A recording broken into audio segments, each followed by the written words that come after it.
Okay, I first learned that the important Columbus is not in Ohio from NPR 4 years ago when there was an interview with Will Miller, whose father was the one who made this an architectural jewel box, bringing 4 Pritzker Prize winners to the town, and I believe creating 7 buildings. And I apologize to whoever's talk I'm going to miss this afternoon when I go off to look at these buildings.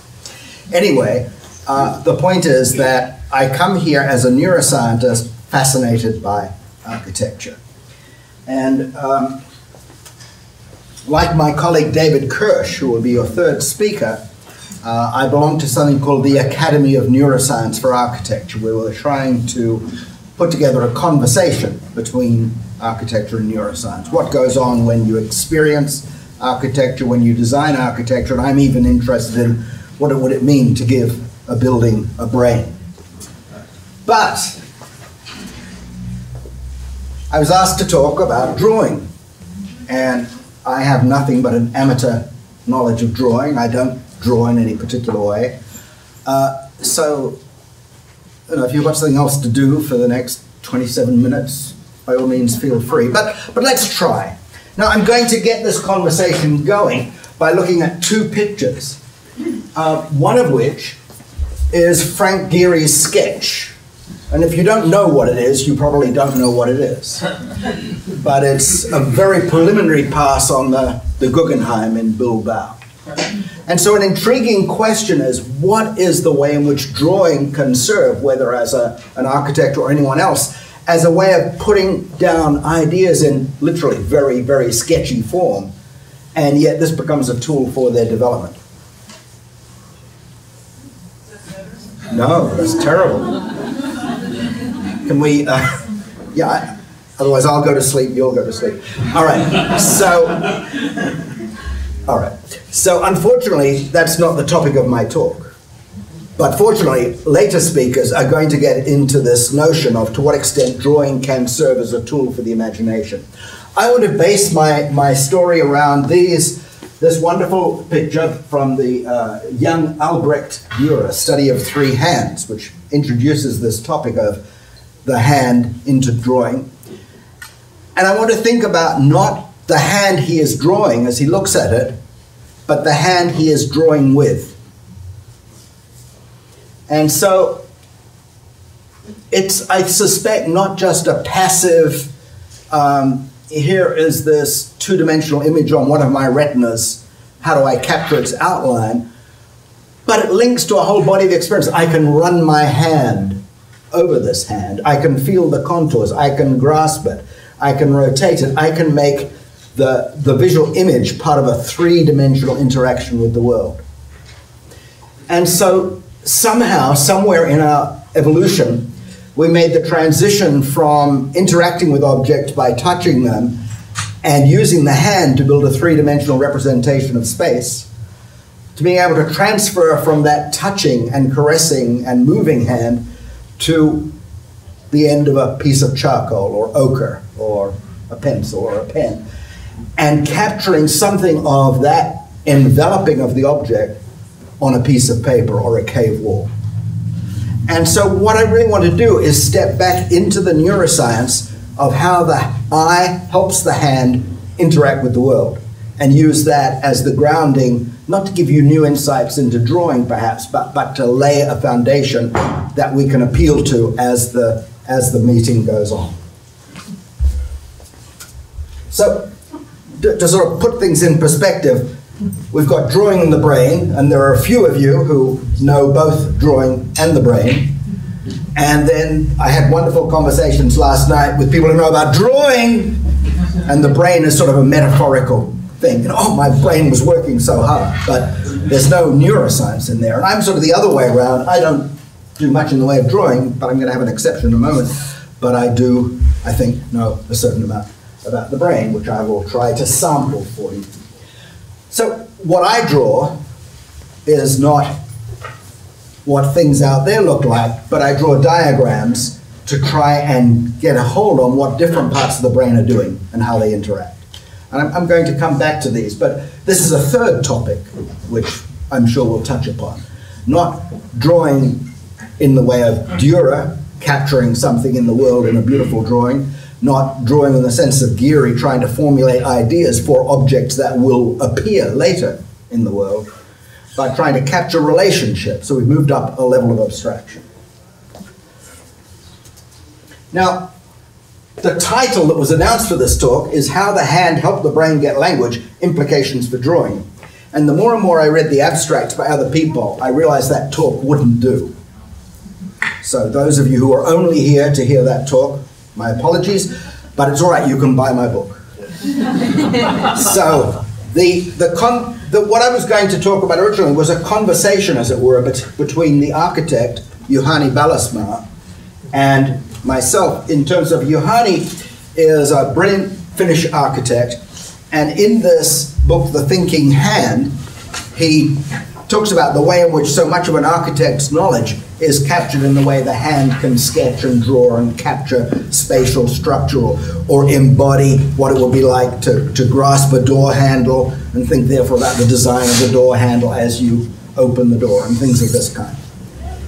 And I was saying, but you know, I put a lot of work into thinking about how the human brain evolved.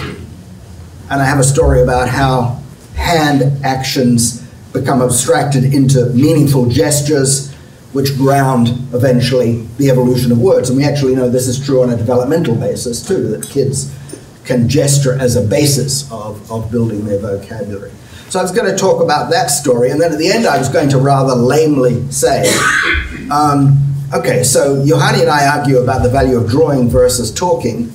I'm sure that has implications for your conference, but somehow that seemed too easy a way out. So rather than giving that talk, I'm going to try to say how the brain links eye and hand, implications for drawing. Okay, now a little recent history. What I am showing you now are the preliminary slides for my talk. I had set aside yesterday's flight from California to prepare the final slides for this talk. I get on the plane, I open my computer, it is dead.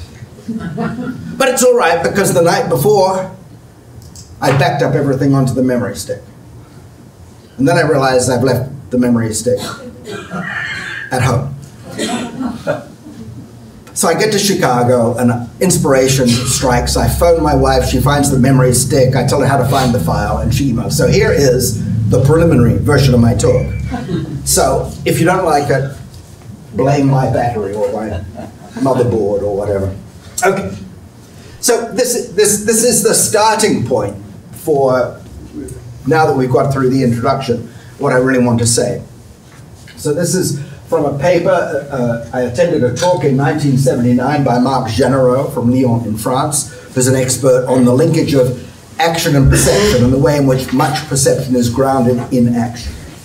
And so what is shown here is the incredible French jumping hand. But actually, for amongst the more technologically sophisticated in the audience, you may have recognized this is actually a series of frames from a video. But the important thing here is that Juhani Ballasmaa would say the hand knows, I would say the brain knows what the size and orientation of this object is. So that as the hand is moved by the arm towards the object, it is already pre-shaping. So as it arrives, it is the right shape for that. So already we see how the hand knows about objects within what we call the peripersonal space, objects it can reach and touch. And I'm going to be talking mainly about grasping in terms of where I've really studied the neuroscience. But what I try to do with my introduction of Dürer, using one hand to study the other and then sketching it, to make the point that we have many tactile interactions through the world with the hand that define curves, shapes, properties of space. And we manipulate things and we paint them and so on. And all this can lead in. So to get the story going, I'm going to show you a brain, or as Magritte would say, this is not a brain. I want to show you this image of the human brain, and the important thing is this is the cerebral cortex, this is the cerebellum, but at the back of the brain of the cortex is the area which is the primary receiving area for visual information. And again, the important thing is that it goes two ways into the brain. One is it goes down into the temporal lobe, which is down here, before going up to various processes, but including motor processes. And the other is it goes through this area of the brain called the parietal lobe. So you've got these two pathways. And some time ago, people in France and Canada discovered a very interesting thing about the distinction with two unfortunate women who had had brain lesions which had damaged one pathway or the other.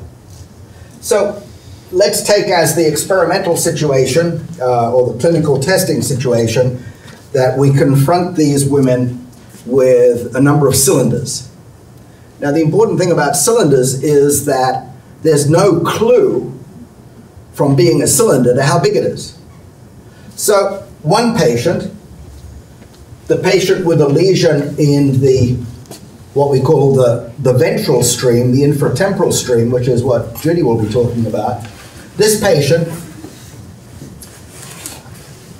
with this lesion here, if you said to her, well, tell me how big the cylinder is, she would guess. There was no correlation between what she said it was and what it was. Oh, you said pantomime for me. Just put out your hand and show me how big it is. No correlation. And yet when you said to her, pick up the cylinder, perfect pre-shaping, and grabbed it. So that's really interesting that her brain had the information about the size of the object available for doing the action, but didn't have it available for communication. All right. What about the other patient whose lesion was here?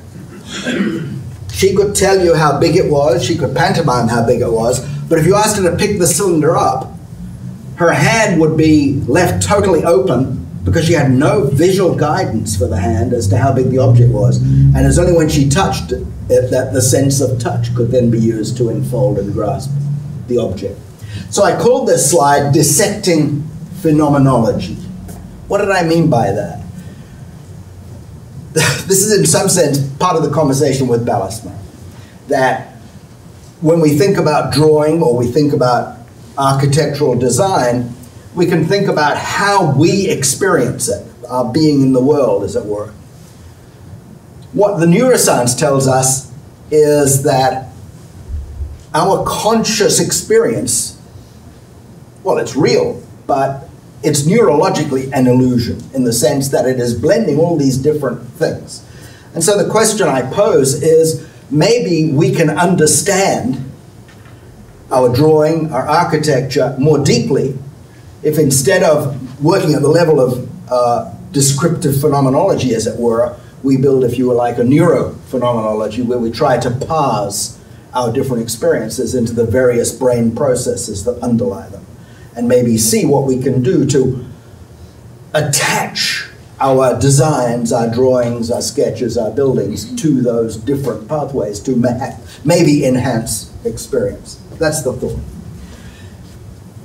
But there's an important point for Judy here, and that is that she's going to focus here on how we recognize objects as a basis for drawing.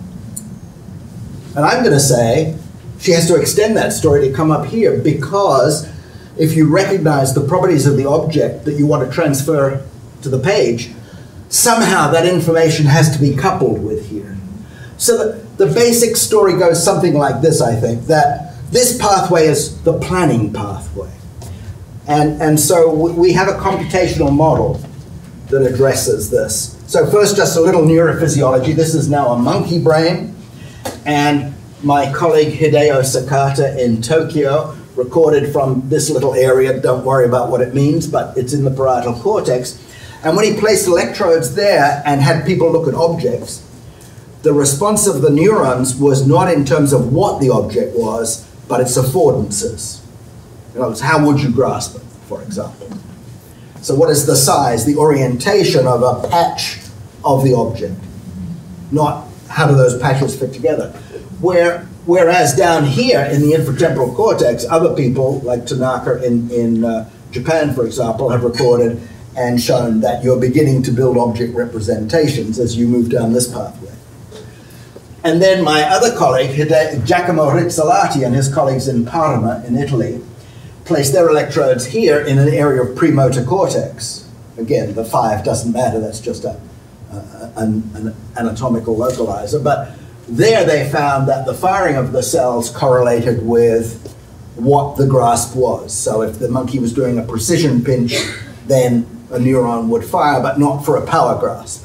And so on for different manual actions, there would be different cells whose correlation was with some set of actions rather than others. So the story as I would tell it goes like this, that this pathway is recognizing objects, putting them in context through the prefrontal cortex to decide what to do. So it has sort of a crude spatial map. But then once you decide to act, this is the pathway that says, okay, here's the precision of where exactly you need to go, how exactly you need to shape the hand, and things of this kind. So it's this partnership between recognizing objects to make a plan and then focusing on the relevant details to execute an action. And so the claim here is that that partnership continues into the act of drawing as we look at something, see certain properties of it, we focus on them. But as those two poor ladies with their different lesions showed us, there's a difference between having something available for action and having something available for recognition, for conscious discussion. So this is the model that we came up with back in the late 90s. And it's called FARS because the FA is my student Andy Fagg and myself, and RS is for Rizzolatti and Sakata. But here's the basic schematization. So I'm not going to take you into the details, but this is a fully implemented model that in some sense works. But here's the idea. If you look at this, and you're that patient who only has the dorsal stream, the how stream, then you can see this in terms of there are various affordances, various places you could grab the object, and then those are going to be routed to premotor cortex, which is going to choose one of them for execution. But that stream doesn't know that this is a coffee mug. So if we come down through the ventral stream down here to infratemporal cortex, it's a mug. And now in prefrontal cortex, right at the front of the brain, I love this term prefrontal, it's sort of as if there were a separate chunk of brain hovering in front of the brain, but no, it just means the very frontal cortex. Unless that's a mistake. That's right. Okay, so the idea here is that there's a whole lot going on, and again, this would be part of our story in making a successful drawing, but there's a whole lot going on. In this case, it might be, okay, I recognize it's a coffee mug, but I don't just simply recognize it's a coffee mug. I invoke my working memory. I know it's my coffee mug. I know it has coffee in it, and I'm motivated to get some more coffee, and so I want to pick up the mug. And that then says, okay, let's use this affordance to control the behavior to go and pick up the mug by the handle so I can drink from it. Or I can say, yeah, it's my coffee mug, and whether or not it has coffee in it, it's sitting on top of a pile of papers I want to look at. I just need to move it out of the way. And then within that plan, then maybe grasping it like this and moving it out of the way is what is crucial. So that's the sort of idea that understanding what is going on in recognizing objects, probably recognize them in a scene, because when we choose an object, whether choosing it to draw it or choosing it to act with it, what's around it is going to be crucial. So this recognition has to be within a scene, within our structure of current goals and working memory, which allows us to choose what is the appropriate action, whether it's to move the cup or to sketch it on a piece of paper, and then carry out the appropriate action. So let me talk about an ancient system, 1978, developed with colleagues. When I say with, I talked, they did the work. But a visual recognition system where the interest was in how you would recognize a visual scene. And this was implemented on a serial computer back in the days when computers were very small and very slow. When sort of the power of an iPhone was called a supercomputer, and we didn't have a supercomputer. But anyway, I talked too much. So the issue is, how would you recognize scenes rather than simple objects? And the strategy here was to learn from the brain in coming up with this design. And there are two different stages, really. So the first is you look at the image, and then you have various processes which can do things like try to find edges separating one region of the image from another. Or you can look for color or texture that you can grow to define a region. And then you can have what we call competition and cooperation if estimates are consistent, like I'm growing out a region of texture here and I'm finding an edge here, then between them they give us a much higher confidence that this is a different region of the image. And so we might come up with something like this. And the important point is, in that first pass, a crucial edge is missing where the sky and the wall were too similar. And on the other hand, there are some divisions which are due to highlights or shadow rather than to different objects. So what happens then is we go from cooperative computation at the low level, the peripheral visual system, we move up into that ventral stream, and we start looking at things. So for example, I'm not saying this is what happens consciously, I'm saying that the neural processes, or in this case the computer processes, are acting on what I'm now verbalizing consciously, but these are acting, as it were, at a subconscious level, that if we recognized an outdoor scene, then a large region that is blue or gray, or in Los Angeles brown, at the top of the image is the sky. And then something like this, which looks like a mess of little squares, actually then could be recognized as telephone lines spanning across there. Now here's a region that, if we look at the original image, is sort of, it's fairly high in the image, it's bluish grayish, it could be sky. But in the end, the shape, coupled with the fact that we've already thought this is sky above it, allows us to come up with a pretty good inference that this is the roof of something. And now that says we can focus our attention down here and look for the sort of clues like shutters and windows and doors that would confirm that this is a wall of a house of which this is the roof. So that in this case, the competition suppresses the initial possibility that that large, fairly high, bluish-grayish region could have been sky, and roof wins for that area. And then competition strengthens the interpretation of the house and so on. And there are interesting processes where, because that edge was missing initially, the high-level processes sort of say, well, if this is the wall, hey, the wall's up here. And the other high-level process is saying, well, if this is the sky is down here.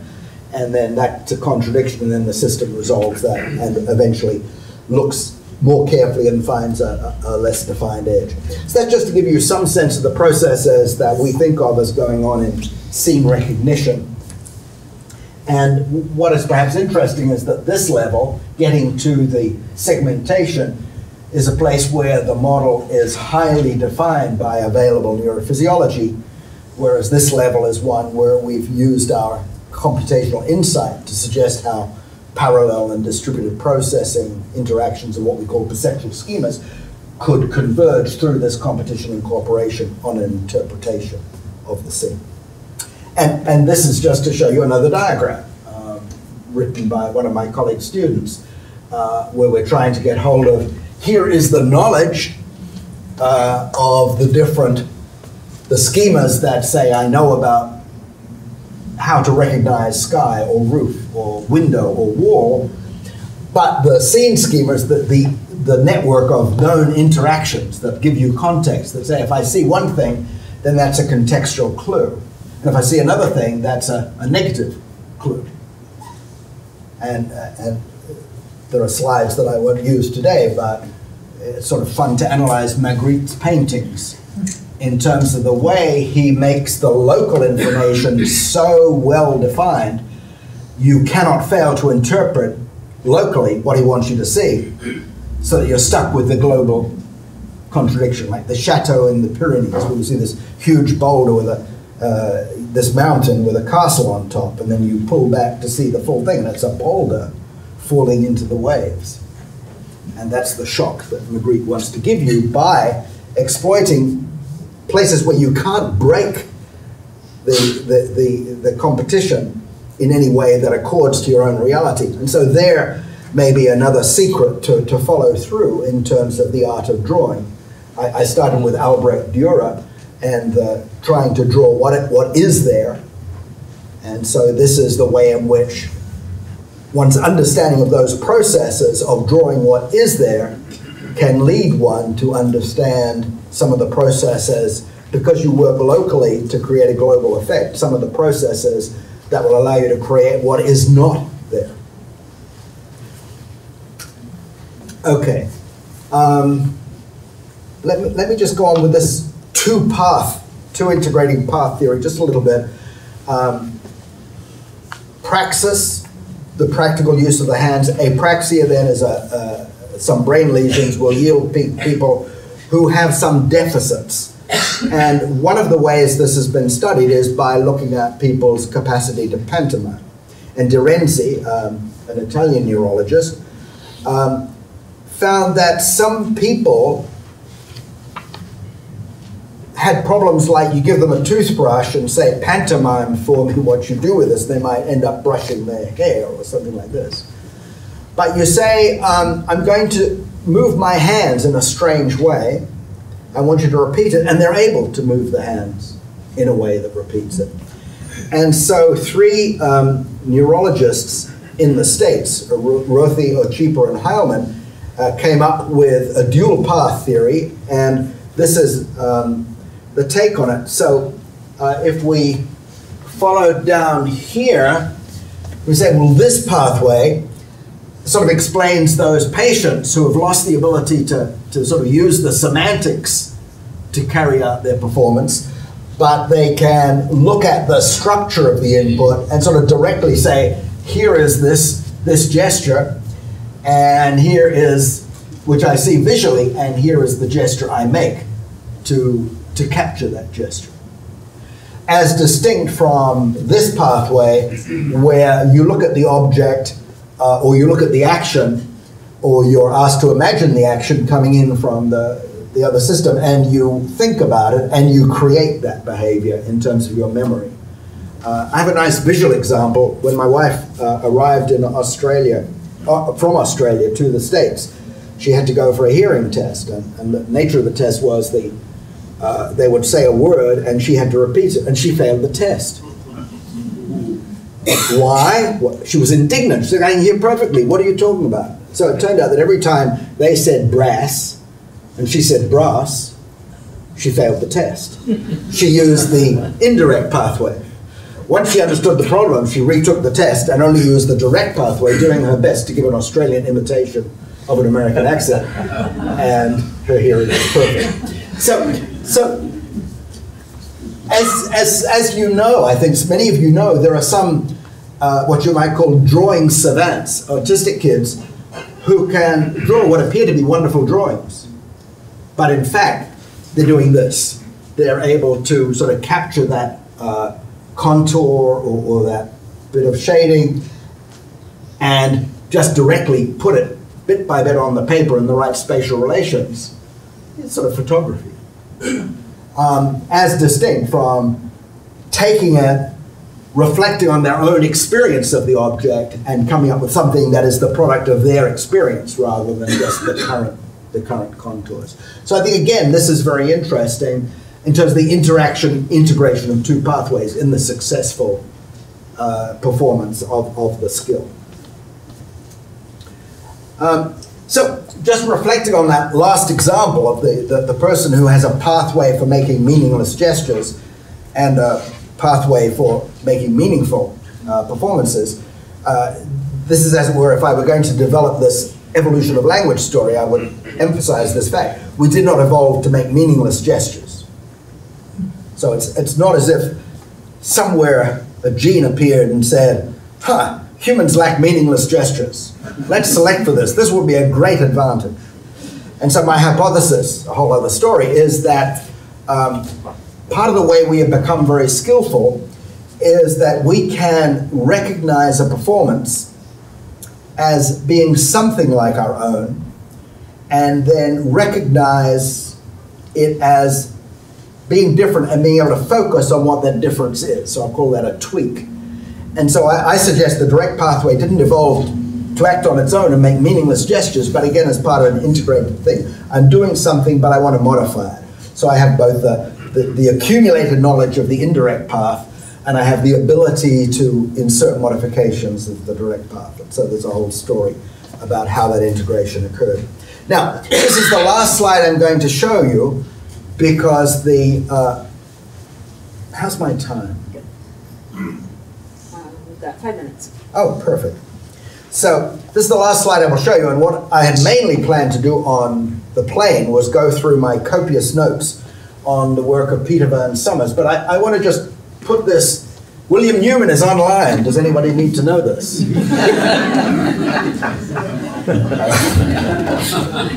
Very good. Okay. So I just didn't want one of the Newman sisters to miss out on this. All right. So actually, Peter has this book. He is quite a distinguished artist in his own right, but at the time he wrote this book, he was a professor of psychology at Macquarie University in Sydney, Drawing and Cognition. But I think this, for the theme of drawing in the brain, should be one of the key references. His 1989 paper in Cognitive Neuropsychology, A System for Drawing and Drawing-Related Neuropsychology. So I'd sort of say this is the first thing to read, and then you can move on to other stuff. But, so he tries to take diagrams like the one I've shown you and then refine them as he thinks about them. Because what I showed you from my own work were basically 2 diagrams plus the direct-indirect pathway model. But the notion was, on one hand, I was showing you how do we recognize the world to act, with the idea that there's both the taking advantage of our knowledge of the world in context via that ventral pathway, and taking advantage of our current knowledge of the parameters of the world, if you like, in refining our movements. And then I had a separate story about the processes in vision. And so I think there I'm getting close to, but haven't done it yet, integrating those to give a story about how Albrecht Dürer created his drawings. Now, when I say close to a story, I don't mean I can explain the genius of Dürer, but I can explain something of how we could try, some of you very skillfully, people like me not very skillfully, to emulate what he did in producing those drawings. But I haven't touched today on Frank Gehry, the Frank Gehry example, which is, how do you, instead of seeing something out there, you bring up memories, and those memories can be quite diverse.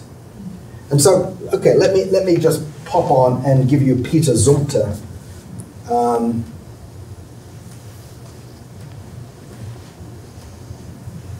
So Peter Zumthor is a brilliant Swiss architect, one of the few Pritzker Prize winners not to have a building here in Columbus.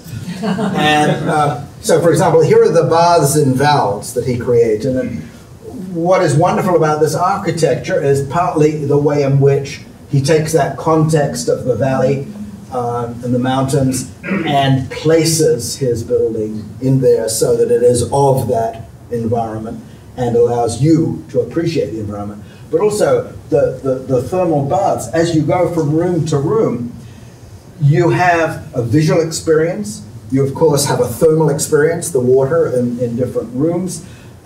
Some rooms might have flowers floating in the water, so an olfactory experience.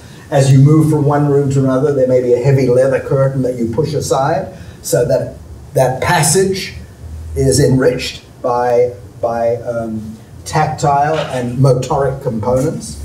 So bringing all these together enriches, I think, our sense of what we've been talking about with respect to drawing. And so let me close with this quote from Zumthor.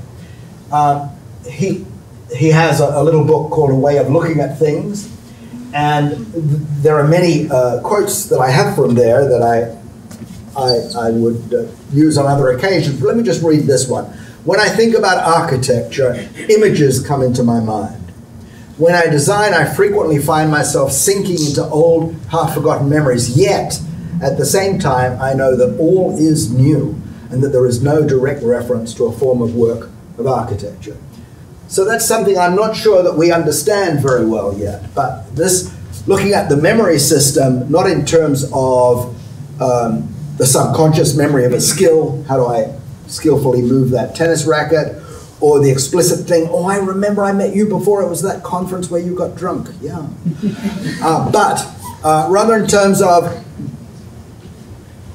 somehow, subconsciously perhaps, many different memories are invoked, not for themselves as individual items, but for their way in creating a new totality that can then be the basis for a new sketch, whether it's a written act of writing or something on a piece of paper or a little clay model, but a sketch that reflects those memories.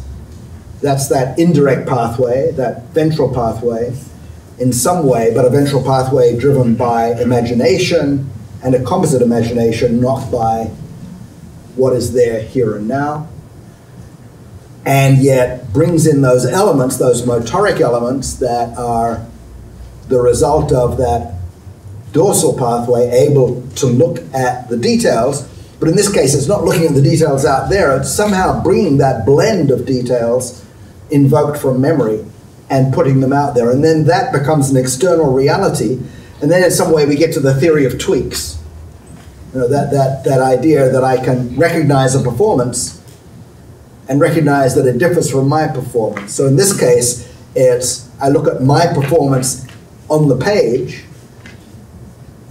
and I imagine what I want that performance to be, and I try to put that into what?